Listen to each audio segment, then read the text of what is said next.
As a prequel, Red Dead Redemption 2 is the kind of game you can enjoy without having any knowledge of what happens in the first game.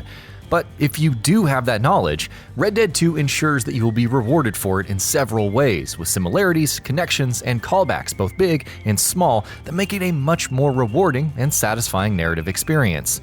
There were several ways Red Dead Redemption 2 harkens back to Red Dead 1, some of them quite obvious and others much more subtle, and in this feature, we're going to talk about 14 moments when the game displays interesting similarities with its predecessor.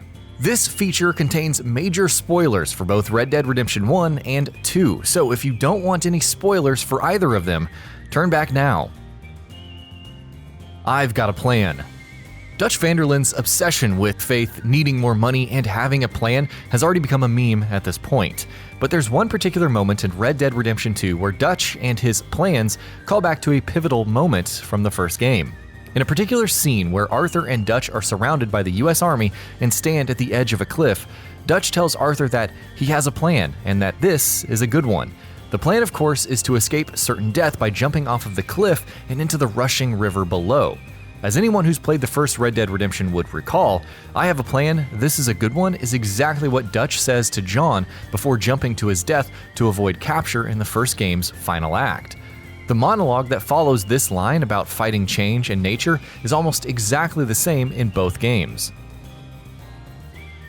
Switching characters. This similarity between the two games is, of course, much more obvious and plain for anyone to see.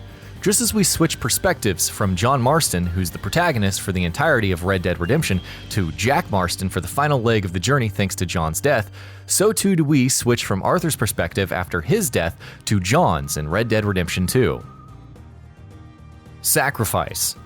Much of John's arc in Red Dead Redemption 1 was about trying to erase his past sins and seek redemption, as the name implies, most of all because he wants a better life for his family and his son Jack. At the end of the game, when he realizes that Agent Ross and his posse have come to Beecher's Hope to finish him off, he sacrifices himself to ensure that Jack and Abigail can escape for a better life. Arthur's arc in Red Dead Redemption 2 starts out very differently, but as the game approaches its final act, wanting to help John, Abigail, and Jack escape and find a better life becomes a huge motivation for him, and he too ends up sacrificing himself to make sure that John can at least try to make that happen for his family. John and Arthur's final moments with Abigail. This particular similarity between Red Dead Redemption 1 and 2 is much more incidental than many others that we've mentioned here, but the final moments of both Arthur and John with Abigail are eerily similar. Both characters know, as they help her get onto her horse and escape, that they're going to their own deaths. And while John's relationship with Abigail is obviously very different from that of Arthur, both also share an emotional and final farewell with her before they go to meet their end. Escaping a life of crime.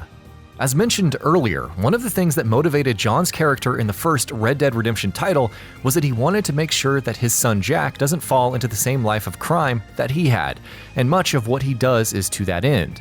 While Arthur doesn't really seem to care about anything even close to that in the first half of Red Dead Redemption 2, as the game progresses and he begins to realize that Dutch has started to unravel, Arthur makes it his mission to help John and his family escape before he succumbs to his sickness.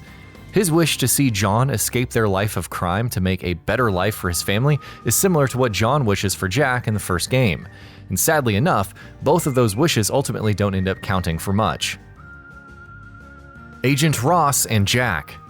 Agent Ross's role in Red Dead Redemption 2 was much less emphasized than it was in the first game. Where in the first game he was a major character and turned out to be one of the primary antagonists, in the second game he was little more than a bystander, quite literally.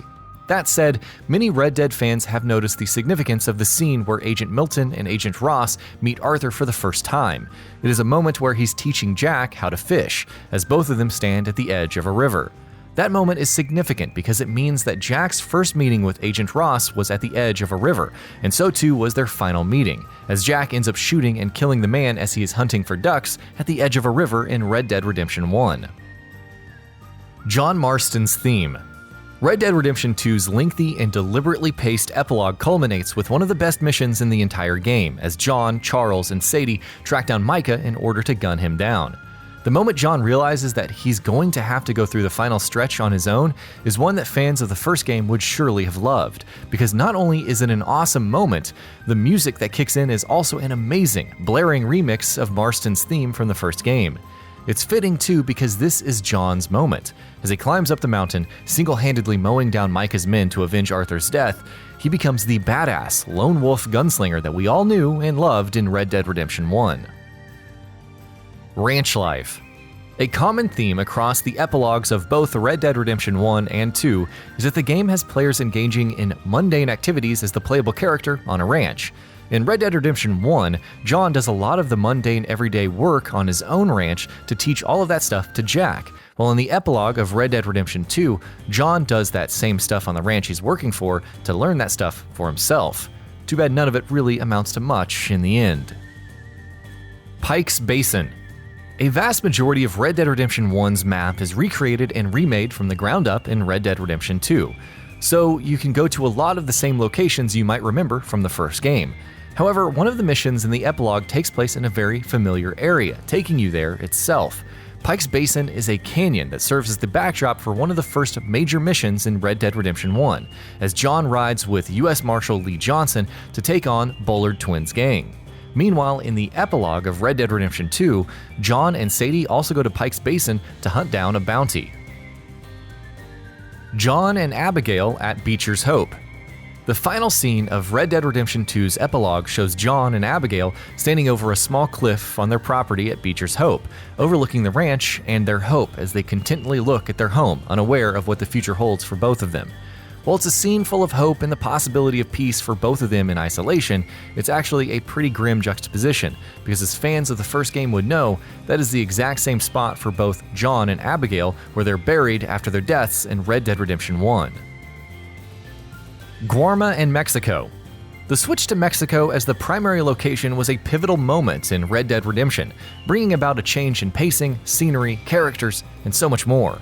While the switch to GUARMA in Red Dead Redemption 2 isn't even close to being that pivotal, and is quite short-lived, encompassing less than a half a dozen main missions, it is still very reminiscent of what the first game did with Mexico. Both changes happen roughly halfway through the game, taking the player to a completely new location and focusing for a while on the local struggles of that specific location. Mexico is much more of an important location for the first game than GUARMA is to the second one, but again, the similarities are plain for everyone to see regardless.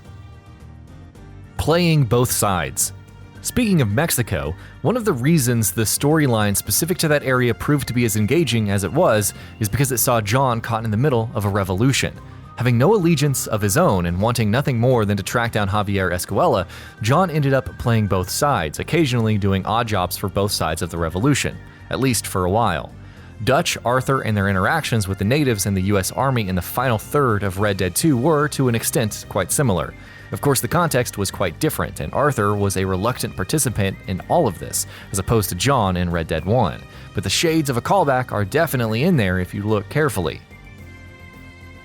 Native hardships. Among the many thematic and narrative similarities that Red Dead Redemption 1 and 2 share with each other, one is about the hardships faced by Native Americans in that time period. Both games place a huge focus on the topic in their final acts, and Dutch also plays a pretty important role in both situations. Of course, another similarity is that Dutch uses the hardships faced by the natives to his own benefit, using their anger to turn them into foot soldiers for himself in an attempt to lead them on a misguided path.